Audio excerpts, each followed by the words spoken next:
What worries me now is we've been living with this pandemic for so long, I worry we're risking becoming numb to the toll that is taken on us and our country and communities like this.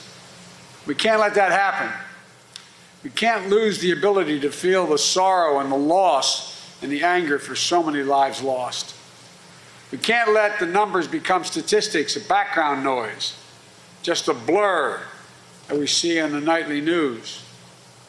200 moms, dads, sons, daughters, grandparents, uncles, aunts, friends, co-workers who are no longer with us. And so many of them didn't have to lose their lives to this virus. Quite frankly, if only the president has acted sooner. Back in May, Columbia University released a study that said that if the president had acted just 1 week sooner, we would have saved 36,000 lives. Today, the leading model being used to track the virus, one which the White House and many others rely on, that model says between now and the end of this year, while we're waiting for a vaccine, between now and the end of the year, we're going to lose up to 200,000 additional lives. It ranged from 178,000 to 200,000.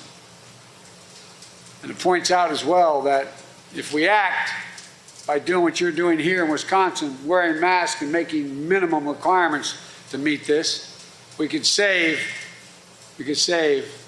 over 115,000 of those lives.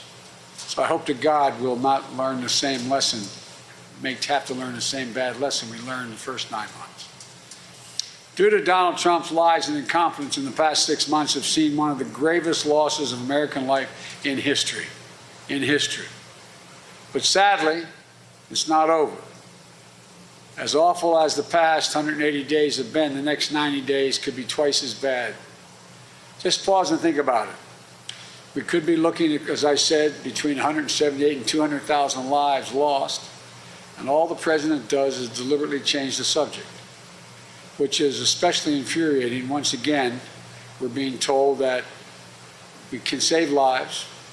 This time, as many as I said, 110,000 lives, if we just take simple steps, chief among them wearing masks. And still the president refuses. In fact, we just watched him hold an indoor rally with thousands of people, many of whom weren't wearing masks, despite the clear evidence that we're putting every one of those people's lives at risk.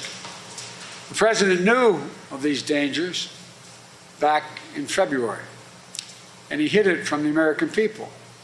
You can actually hear his own voice, recorded by Bob Woodward's interview with him, saying that he understood how bad it was. We hear him privately saying this is a deadly virus, far more deadly than any flu, but that's not what he was saying to us publicly.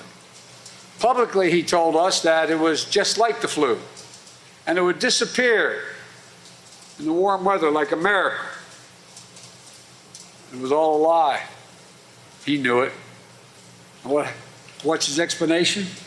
He said he didn't want to see the American people panic. He didn't want to panic them. Trump panicked. The virus was too big for him. All his life, Donald Trump has been bailed out of any problem he faced. And with this crisis, a real crisis, the crisis that required serious presidential leadership, he just wasn't up to it. He froze.